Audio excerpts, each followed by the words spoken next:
जलन। ममता बहुत ही सीधी और प्यारी लड़की थी, वहीं सुनील एक सरल और आगे बढ़ने की सोच रखने वाला लड़का।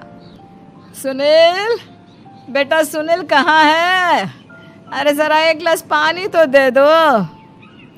हाँ माँ, अभी आया। क्या माँ, पानी तेरे सर के पास ही तो रखा है, क्या हो गया है? तबीयत खराब है क्या? अरे नहीं नहीं, वो उठने का मन ही नहीं कर रहा था, तो देखा ही नहीं। वैसे क्या कर रहा है? यहाँ बैठना मेरे पास। माँ पढ़ रहा था।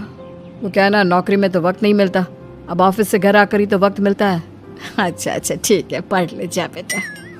सुनील पढ़ लिख कर और आगे बढ़ना चाहता था, लेकिन माँ की तबीयत खराब देखकर सोचता है कि शादी ही कर ले। कब तक माँ का ख्याल वो अकेले रख पाएगा? तो एक दिन, माँ ये ममता है, मैंने इससे शादी कर ली है। तुम्हारी तबीयत भी ठीक नहीं रहती, तो मैंने सोचा शादी कर लेता हूँ। घर संभालने वाली और तुम्हें संभालने वाली कोई आ जाएगी तो अच्छा रहेगा। माँ अचानक से सामने बहू देखकर हैरान रह जाती है। बेटा ये क्या बात होती है? न बैंड, न बाजा, न दहेज, न शगुन, ऐसा कैसे बहू आ गई? माँ तू तो जानती है, मैं नौकरी के साथ पढ़ाई कर रहा हूँ, तो कहाँ से इतना पैसा बचा पाता कि धूमधाम से शादी करता। वैसे भी माँ, लोग तो आकर खाकर निकल जाएंगे, इसलिए बस वैसे ही। माँ जी, मैं आपका ख्याल रखूंगी। वैसे भी ये आगे की पढ़ाई कर रहे हैं, अच्छा कुछ कर गए तो सबके दिन फिर से अच्छे आ जाएंगे। सास को ममता की बात ठीक तो लगती है, लेकिन मन में कहीं ना कहीं लगता है कि कहीं बहू बेटे को लेकर फुर्र ना हो जाए और फिर तो वो रह जाएगी अकेली। बेटा देख, मेरा जो कुछ भी है वो सुनील ही है, और सुनील का भी अब इस दुनिया में मैं ही हूँ और कोई नहीं। क्या सुनील? बिल्कुल माँ, लेकिन आज से ममता भी मेरे जीवन का अहम हिस्सा है, जैसे तू है। सास को बड़ा बुरा लगता है कि उसकी सल्तनत में कोई और हिस्सेदार कैसे हो सकता है।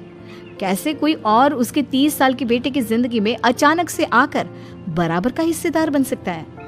देख बहू, मैं भले थोड़ा बीमार रहती हूँ, लेकिन इसका मतलब यह नहीं कि घर की चीजों में मेरा कंट्रोल खत्म हो गया है।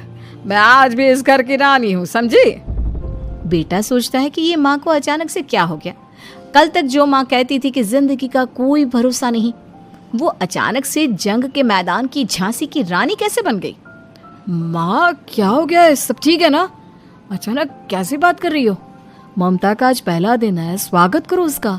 आसपास की आंटियों को बुलाओ, नई दुल्हन की मुंह दिखाए करवाओ। खैर, सास होने का फर्ज निभाती है और बाद में एक सहेली के साथ बाहर निकल जाती है।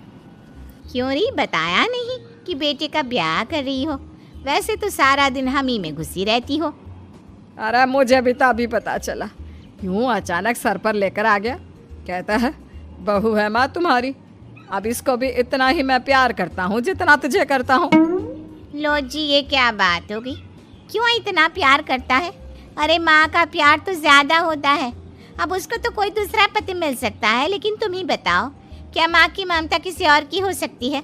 ना जी ना, बेटे को समझाओ ये बात। अरे क्या समझाऊं, मुझे तो खुद ही समझ में नहीं आ रहा कि क्या हो रहा है। जो बेटा कल तक माँ माँ करता था, अचानक से बीवी बीवी का राग आलाप रहा है। देखा, उसकी बीवी ना सुंदर और जवान है। सुंदरता के आगे तो एक से एक नहीं टिके, तो तेरा बेटा किस खेत की मूली है? सास को भी समझ में आ जाता है कि बहू की सुंदरता के आगे माँ का प्यार किसी काम का नहीं। उधर बीवी, ए जी, अम्मा जी सहेलियों को छोड़ने गई थी, अभी तक आई नहीं, हम देख आए क्या? अरे रहने दो ना, आ जाएंगी। कहाँ जाएगी, उनकी आदत है, एक बार जाती है तो पूरी पंचायत खत्म करके ही आती है। अच्छा ही है, खाना वाना खा कर गई होगी। छोड़ो ना, घूमेगी तो खाना पचेगा, नहीं तो ऐसे ही खाट पकड़ लेगी। बहू भी शांत हो जाती है। उधर सास सोचती है कि आज थोड़ा देर से ही घर जाती हूँ, जब बेटा परेशान होकर ढूंढेगा तब मजा आएगा। बीवी को खुद ही पता चल जाएगा कि माँ के आगे उसकी दाल नहीं गलेगी। लेकिन वहीं दूसरी ओर घर पर, ए जी, माँ जी अभी भी नहीं आई, हमको तो घबराहट हो रही है कि क्या करें, जाकर पता करें किसी के घर। अच्छा, कहाँ जाओगी ये भी बता दो। पहला दिन है तुम्हारा इस घर में और एक ही दिन में मोहल्ला छानोगी क्या? हाँ, तो आप भी तो नहीं जा रहे हैं ना, हमको फिक्र हो रही है। अरे यार, ये रोज का है अम्मा का, खाओ और सो जाओ। बस फिर क्या था। बेटा बहू खाना खाते हैं और कमरे में सोने चले जाते हैं। उधर जब सास को कोई देखने नहीं आता तो वो हार कर घर आ जाती है। जहाँ वो देखती है कि सारे घर की लाइट्स बंद है। सास को गुस्सा आता है। बहू, ममता बहू कहाँ हो? लेकिन सारे दिन की थकी बहू को ऐसी नींद आती है जैसे किसी ने भांग की गोली खिला दी हो। वो तो नहीं उठती। उठकर आ जाता है बेटा। क्या बात है अम्मा, काहे चिल्ला रही हो? अरे सो जाओ ना, सुबह की थकी है बहू, वो सो रही है। जोर से बोलोगी तो नींद खुल जाएगी उसकी। माँ को गुस्सा आ जाता है। फिलहाल तो सो जाती है, लेकिन मन ही मन ढेर सारा जहर बहू के लिए भरा होता है। सुबह बहू चाय बना रही होती है कि सास धीरे से गैस तेज कर देती है, जिससे चाय का बर्तन जल जाता है। और जैसे ही बहू चाय का बर्तन उठाती है, उसका हाथ जल जाता है। मेरा हाथ जल गया। वो जोर जोर से चिल्लाकर इधर उधर भागती है कि सास थोड़ी देर में उसके हाथ में पानी डाल देती है। हाय रे बहू, क्या कर रही हो? पहली बार रसोई छुई हो क्या? सासू माँ गलती से गैस तेज रह गई थी और बर्तन जल गया, जिससे मेरा हाथ जल गया। हाय रे, कितना गंदा दाग। छी छी छी छी, मुझे तो उल्टी आ रही है तेरा गला हुआ मांस देखकर। तू ना मुझे अभी साथ से खाना मत लगाना। बहू भी खुद का हाथ देखती है तो उसे भी रोना आ जाता है। कुछ दिनों के बाद सास की सहेली आती है। बहू चाय बनाकर लाती है। उसके जाने के बाद सहेली कहती है, बहू की सुंदरता ऐसी है कि कोई भी दीवाना हो जाए। वैसे तेरे बेटे का क्या हाल है? अरे वैसा ही है, बहू के पीछे लट्टू। क्या करूं, कुछ समझ में नहीं आ रहा। मैंने तो बहू के चेहरे पर दिवाली के पटाखे की चक्री फेंक दी, उसका पूरा चेहरा जल गया। अब देखो ना रही सुंदरता, और ना ही अब मेरा बेटा उसे पूछता है। अरे अब तो वो उसे छोड़कर दूसरी भी देखने को बोल गया है मुझे। बहू सारी बात सुन रही होती है। आंटी एक बात बताइए, क्या भरोसा है कि दूसरी सही आए और आपके अनुसार रहे? देखिए आंटी, मेरी सासू माँ को गलत बात सिखाने की जरूरत नहीं है। हमारा परिवार साथ में खुशी से रह रहा है। देख बहू, मेरी सहेली की बेइज्जती ना कर, वही अच्छा रहेगा तेरे लिए, समझी?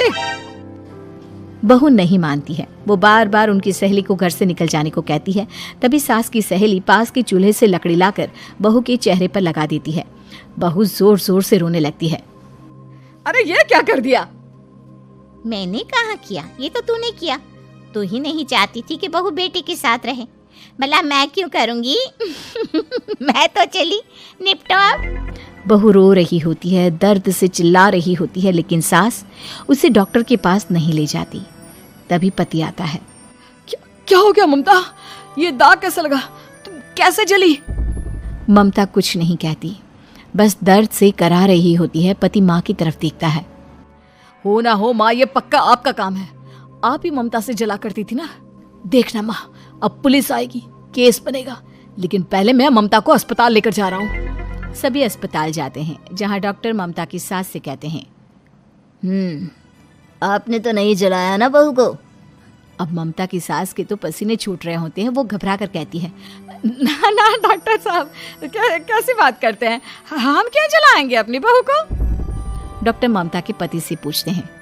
देखिए, क्योंकि ये ससुराल में जली है तो मामला पुलिस का बनता है, तो आप पहले पुलिस को बुलाइए, तभी इलाज पूरा होगा।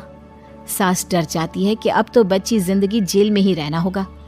रहने दीजिए ना, पुलिस को क्यों बुलाना? सारी हंसी खत्म हो जाएगी जब पुलिस के डंडे पड़ेंगे। बहू को जलाना भले ही बहुत आसान हो, लेकिन उसके बाद सारी जिंदगी जेल की हवा खाना। सास डर जाती है। पुलिस आती है। पास लेटी दर्द से करा रही ममता स्टेटमेंट देती है। तो क्या हुआ था? कैसे जली आप?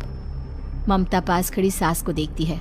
बेटी बताओ, कैसे जल गई तुम? ओए, काका का किरण वाली शाहरुख, चुप, बिल्कुल चुप।